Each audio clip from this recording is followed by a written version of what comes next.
Real stories. Hello and welcome back to Real Stories, the podcast that celebrates all things story. I'm Rowan.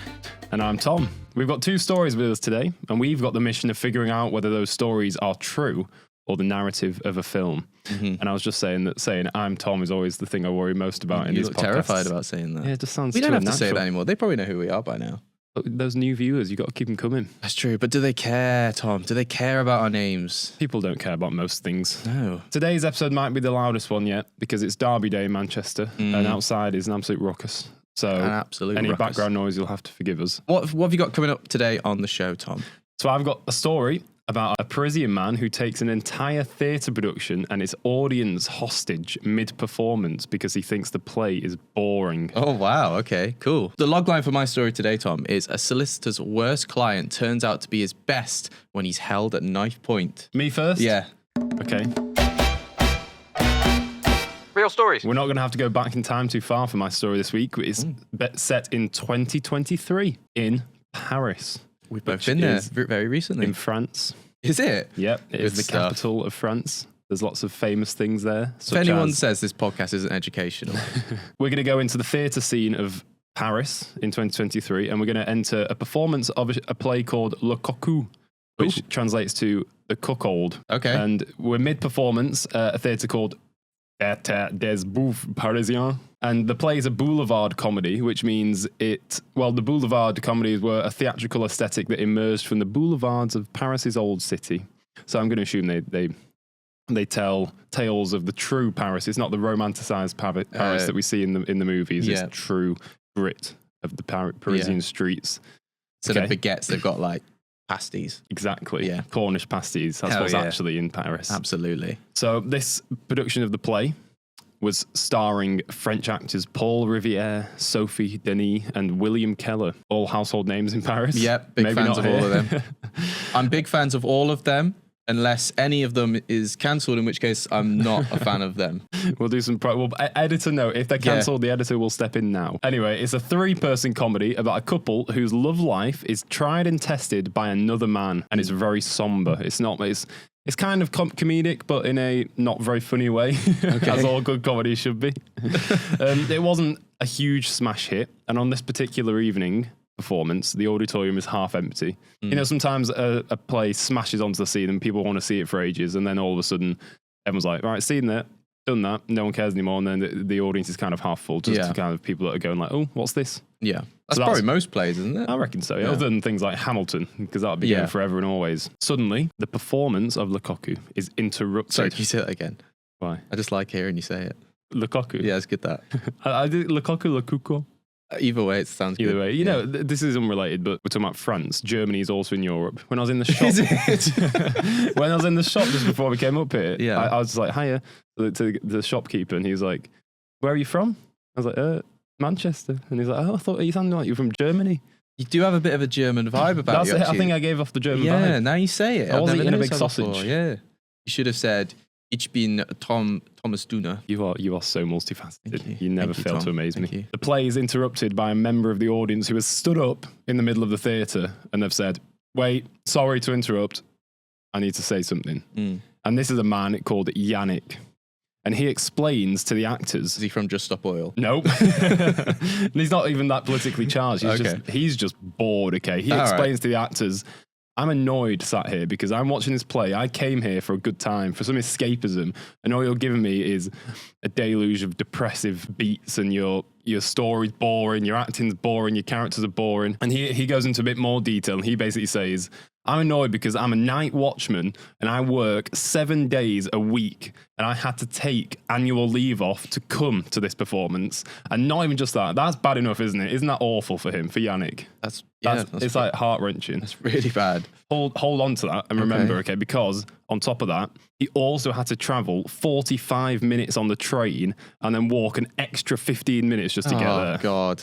Because he lives about 60 kilometres from Paris. Is there an appeal like that we can donate to? Yeah, GoFundMe's up. Yeah, my God, this guy. And he was hoping that he would come to this play and it would make him forget his everyday problems, but it's not.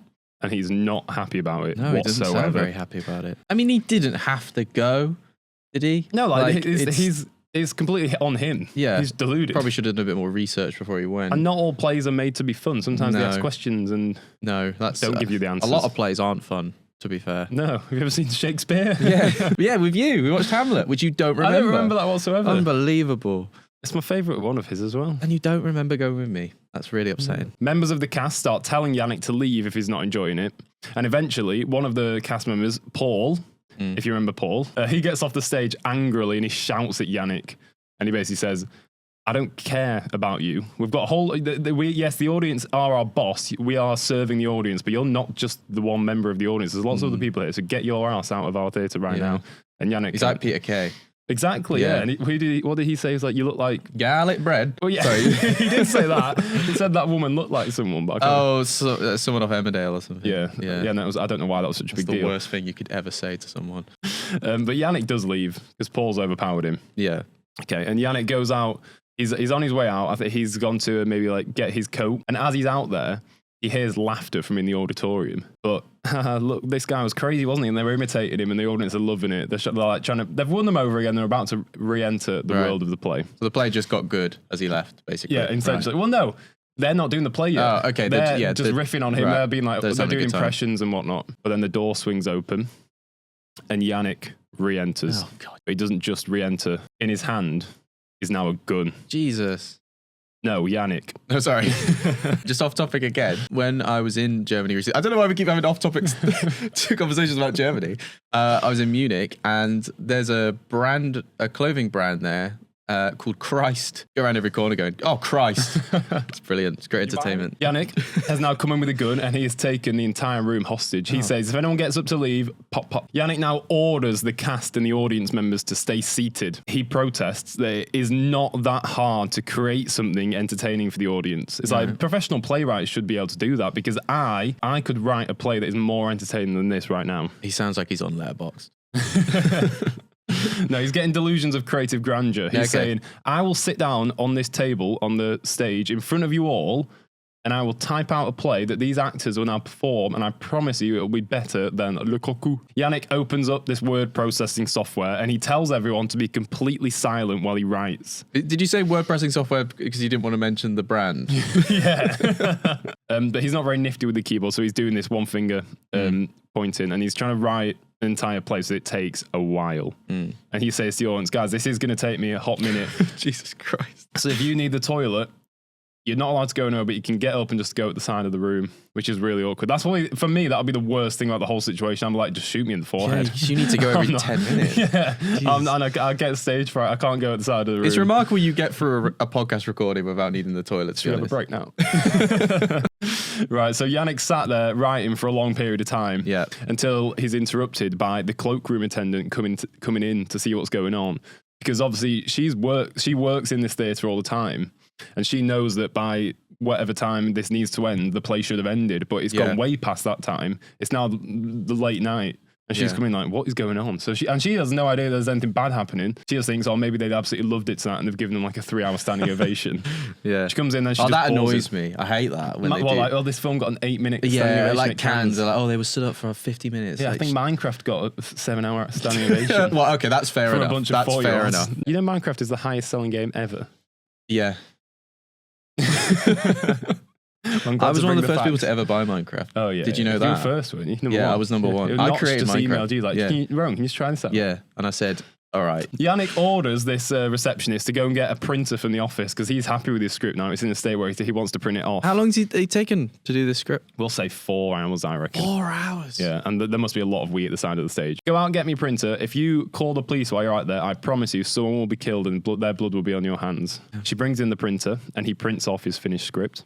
He gives it to the cast members and he says to them, please learn your lines for me right now, because in a little while you're going to perform this play and it's going to be beautiful. Yannick went into the audience and he got to know the people in the audience. They were his hostages. I think he was trying to kind of instigate a bit of Stockholm syndrome. He was like trying to make them his friends so that they would side with him. Yeah. And like he could start this revolution of like, Le Cocu is boring. The French do love a revolution. Hey, they do. What about the Germans? No, not so much. No. Okay, it turns out that Yannick is quite a charismatic character, and a few of the audience members actually really get on with him. Meanwhile, while this is going on, the cast, they're pretending to be learning their script, but they're actually formulating a plan. And they're saying, distract him, grab the gun, bam, problem solved. Yeah. Paul steps up, he says, I'll do it. He goes over to Yannick, he pretends that he's going to ask him some questions about the script. He's like, Paul's the actor, right? Paul's the actor, yeah. Cancelled? We don't know. No, we don't know. He goes over and he says, so like this part of the script, blah, blah, blah. Yannick's answering these questions. And then when his guard is down, poof, Paul grabs the gun and he points it at him. Oh. But in a weird moment, it seems like Paul is actually a bit more of a psycho than Yannick. And he kind of loses it. Like he's got this pent-up frustration through this situation. Because if he's a model professional actor, he doesn't want to be taken out of his character mid-performance. Oh. So it's all coming out now and he's fuming and he's like screaming he's like at Yannick. Jared Leto. Yeah, something along those lines. He's screaming at Yannick. He's saying, you are the reincarnation of Satan, burn in hell. Okay? Jeez. And at that very moment, one of the stagehands comes on stage, sees Paul stood over Yannick screaming at him, and he makes the assumption that Paul is the instigator of this situation. He is the villain.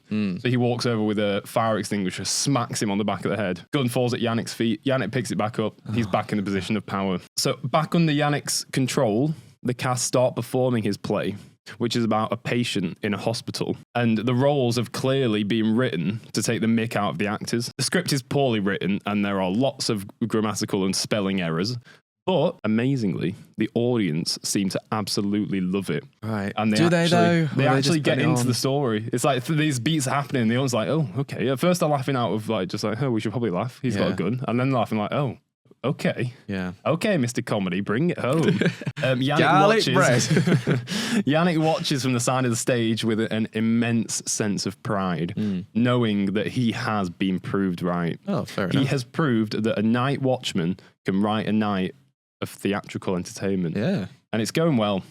But unfortunately, his guard is down now. Someone has snuck out of the theatre in the audience. They've called the police, and just as the performance is getting to its climax, the BRI, which is the Search and Intervention Brigade, smash through the door with their guns and their torches. They see Yannick and they say, curtain call for you, my friend. And the play ends, and so does Yannick's moment of glory. Most importantly, do you think it's a film or true story? Are there any implausibilities? Is that a word? That sounded really good coming out of my mouth. That's a word. Is that a word? Good job. I'm proud of the use of that word. Yeah, I mean, we do short films, don't we? It just has to be a film. Yeah. I think this could work as a solid short film. I am going to say, I'm so bad at this game. I think it's a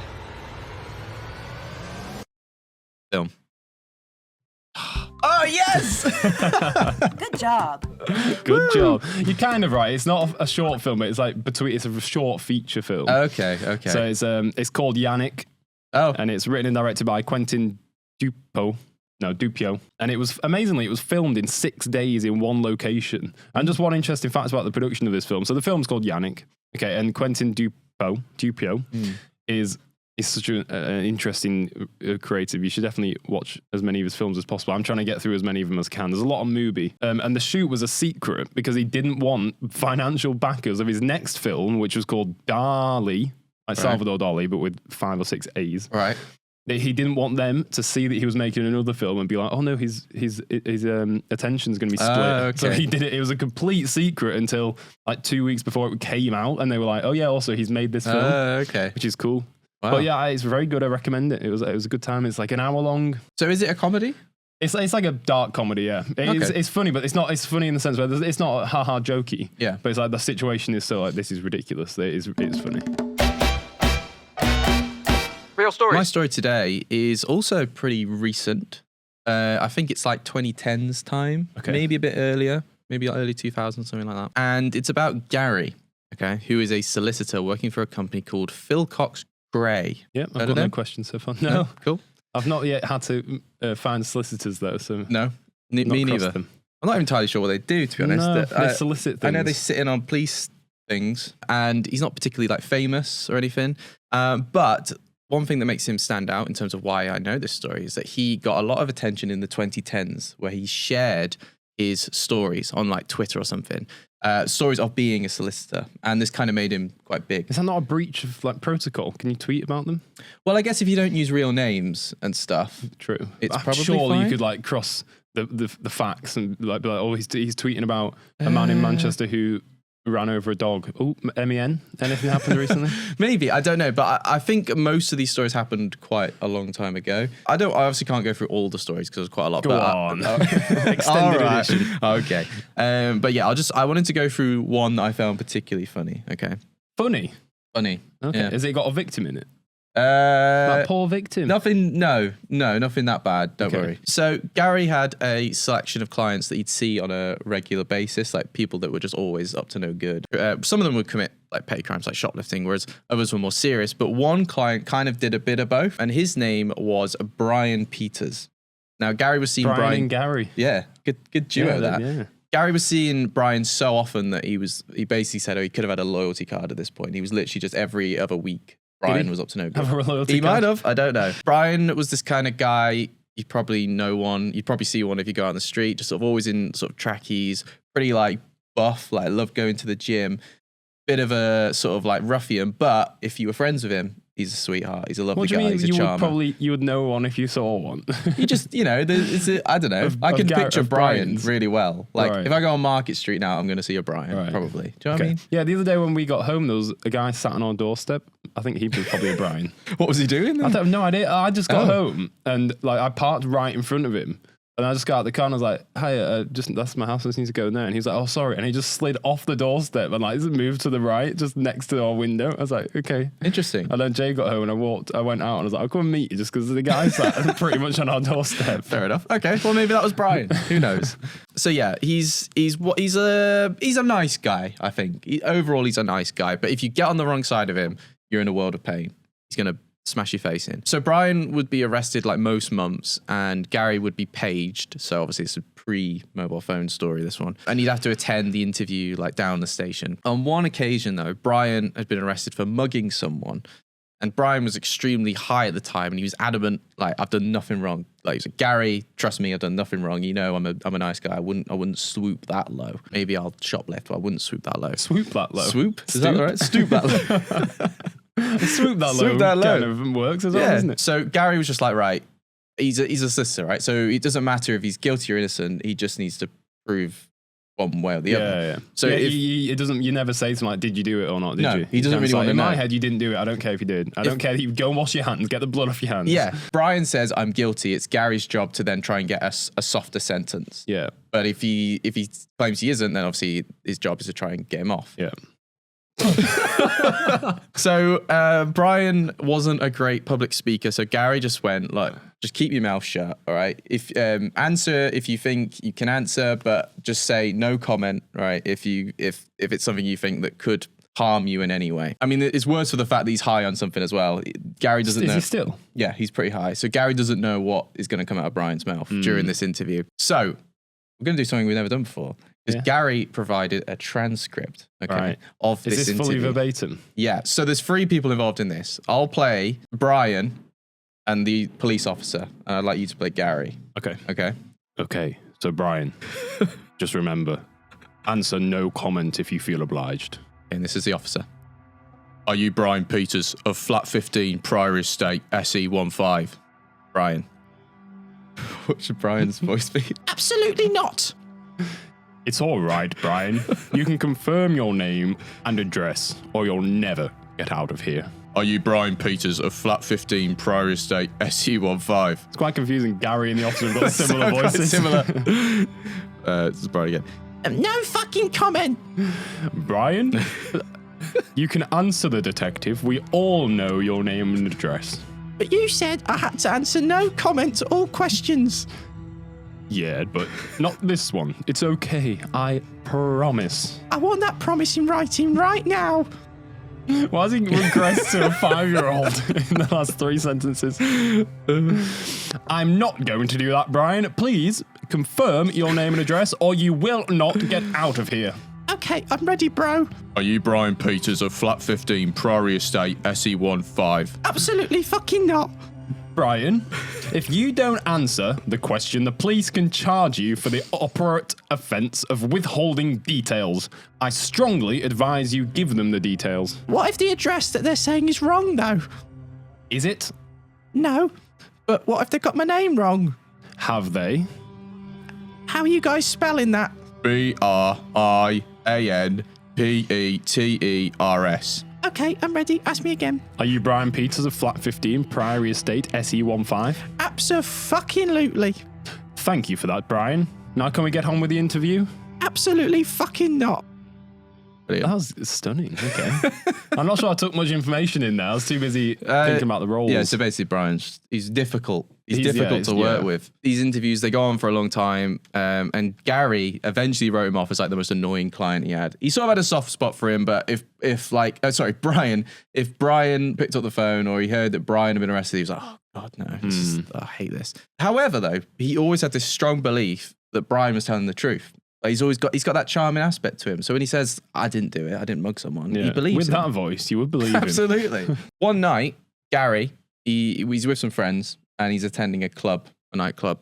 And all of a sudden, someone grabs him and throws him into this alleyway, right? And this guy, he's got a concealed face and he speaks pretty harshly. He's like, give me your fucking money, right? Or does he say, give me your fucking money? So Gary, he's pleaded like, please, like I've got barely anything on me, like just take it, like please put the knife away. But before Barry could like have a nervous breakdown over this, the man's hood comes down and he says, "Oh, hello, Gary. I didn't realise it was you." And they have a lovely catch up. And then they go their separate ways. And Gary even says that he thanked him for being so understanding a few weeks later when Brian was undoubtedly arrested again and he saw each other in court. So yeah, that's just one of the stories that Gary told during his time as a solicitor. Am I allowed to ask is that the whole film? No. So like, if that is a film, is that just like one story from the film? So you know how like you had that one. I can't remember which one now, but you about the first episode. Yeah, about all the chances. Yeah, so it's a bit like that. There's it's a selection of stories about this man's life. It might not even be like, it could be from a montage or whatever. I'm not going to reveal that, but it's not the whole story. Well, I think because there's a lot of medical professionals who have done this over the years, isn't there? I've got one by a guy called Richard Selzer, who wrote one called Confessions of a Knife, which is stories of his time as a doctor. This gives me memoir vibes. Okay. So I'm going to say, dramatic build-up. Yeah. I think just because of there's nothing that's that implausible about this. Like the guy's looking after a criminal and then the criminal does something criminal against him. Like, it can happen. Yeah. So I'm going to say, once the build-up is done, I think this is true. It's real life. Okay. It's real with an EA. Sports were in the game. It is. It's real. It's is this real. from a book? Good job. So this is, you were pretty bang on, to be fair. This I often am. Yeah. It's from a memoir. Okay. And if I told you that you may have even read this memoir, but you definitely are well acquainted with the person who wrote it. The Bible. Yeah, famously a memoir from God. We've not read it, but I think that's what it is. No. I think you might have read it, but you definitely know that you're a big fan of the person who wrote Bob Mortimer. It is Bob Mortimer. Is it the Satsuma Complex? No, it's from his memoir, his actual memoir about his life. Well, but he's not in this, is he? Like, is he one of those people? Sorry, I changed the name. Gary is Bob. What, was he a solicitor? He was a solicitor before he became a comedian. I changed his name to Gary because in his other books that are fictional, which is about a solicitor, the main character in that is called Gary. Wow, I didn't know. So was he a solicitor before a comedian, or was he both? So he was a solicitor for like 10 years, I think, in London, and then one night went to like a comedy show where he met Vic Reeves. And then they started as a duo together. Reeves and Mortimer. But in the memoir, he talks, he does a few segments that are a bit like Would I Lie to You, where he sort of tells a story and it's like, is it true or false? And this is one of those stories that he tells from when he was a solicitor. Wow. Real stories. All right, it's time for the real commendation of the week. And I'm going to go first just because I think my real commendation of the week is anything with Bob Mortimer in it. But specifically, if I've only got an hour, what am I watching? We're Gone Fishing then. Gone Fishing. Any specific episode? I don't know. They're all so good, but I think from the first two series in particular, I think the first two series are quite deep. They talk about like grief and heart healthy food and stuff like that. Yeah, it's very focused on that in the first two series, and then afterwards it sort of becomes more comedy-esque. They started the series, didn't they? Because they were both both ill. They were told that they had to be careful, otherwise their hearts would implode. Yeah, and it's literally Bob Mortimer and Paul Whitehouse fishing. And it sounds so boring, but it isn't. It's just the conversations they have. It's not really about the fishing. If you're not interested in fishing, don't worry. I'm not either. Me neither. I know a trout and salmon and tuna, and it's in brine most of the time. Yeah, and big, really big. Oh. Well, I meant they're not always in brine. Yeah, they are massive, aren't they? Yeah, really big. Huge tunas. But yeah, it's just them having a chat by a riverbed, and it's really good. So that will be my recommendation, Tom. My recommendation is a film that's in the cinema at the moment called Flow. Oh, yeah. Which is I need to see it. Animation that was made entirely on Blender, which I've never used, but it's a free software that VFX artists utilize, and they made the entire. It won Best Animated Feature at the Oscars, and it's just amazing. So there's no dialogue. There's no dialogue. There's no humans. It's essentially a cat lives in a world which it doesn't explicitly say it's post-human, but we're going to assume it is. Yeah. Because there's still human things there. Like this cat goes into a house, but we never see anybody in the house. Yeah. And then the entire world is flooded and basically becomes the ocean. Yeah. And this cat survives on a boat with other animals like a capybara and I love a capybara. Dogs and lots of different things. I once thought I met a capybara. You thought, and it was a big rat, wasn't it? Yeah. That's one of the most heartbreaking things you've ever told me. Real stories. So before we go, as always, we'd like to thank our sponsor. And this week it is drinking a milkshake at 4 a.m. with only the quietude of the night and your own thoughts for company. Tom, tell us a bit more. Read it one more time. Drinking a milkshake at 4 a.m. with only the quietude of the night and your own thoughts for company. You know how people have a nightcap before bed? Yeah. I don't know why it's so unheard of, but part 2 of the nightcap is the midnight cap. Yeah. And it's not a nice hot cup of Earl Grey tea. No. It's a banana flavour yazoo. Yeah. You take that yazoo onto the ceiling. Yeah. And I promise you will shake hands with God. I agree. You don't need to convince me of this one, Tom, because I do this most nights with a Nesquik strawberry. No, it's not yazoo. It's a Nesquik. That's not really. That's a bit of a boring milkshake. Oh, how dare you, Tom? That's a milkshake for bland people. What? It's well nice. I'm there with my whisk, whisking away at 4 a.m. At 4 a.m? Yeah, it's great because you get to appreciate the quietude of the night and your own thoughts. So is this like get up, have a milkshake, go back to bed, or get up, milkshake, days started? So originally, living with Lily, I'd get up, I'd go and get the milkshake, then take it back to bed, sit in bed with it. But Lily doesn't allow that. Well, she might allow it, but she might not appreciate it. So I'd get in bed, sip that, and maybe have a little digestive, and just look out the window at the night, and that was really peaceful. But nowadays, Surely if you look out the window at the night, you're just looking at yourself in the reflection. No, because the lights are off. So you're just looking at black. Oh, wow. The streets. But actually, you can just look at nothing. Yeah. Because nothing is beautiful. I'm judgmental about this. Nowadays, I just sort of stand in the kitchen. But it's awkward because we've got quite big windows now that look out, and I don't particularly like getting dressed for this, so I'm only in my boxers, which is a bit awkward. Well, if you're in your boxers, then that milkshake sure must bring all the boys to the yard. Absolutely. Oh, that was a long sponsor. We'd also like to thank our other sponsors, which is as always, is Q Podcasts. If you're looking to start a podcast of your own or want to take a pre-existing one to the next level, Q is the professional company you need. So give them a message at hey@qpodcast.com or head to the website www.qpodcast.com. That's it. Amazing. That's us this week. If you enjoyed this episode, make sure to hit subscribe wherever you're listening or watching. And we will see you in the next one, won't we? We absolutely will. We can't wait to see you again. It's been lovely having you. It's been lovely. Goodbye. See you later. Real stories.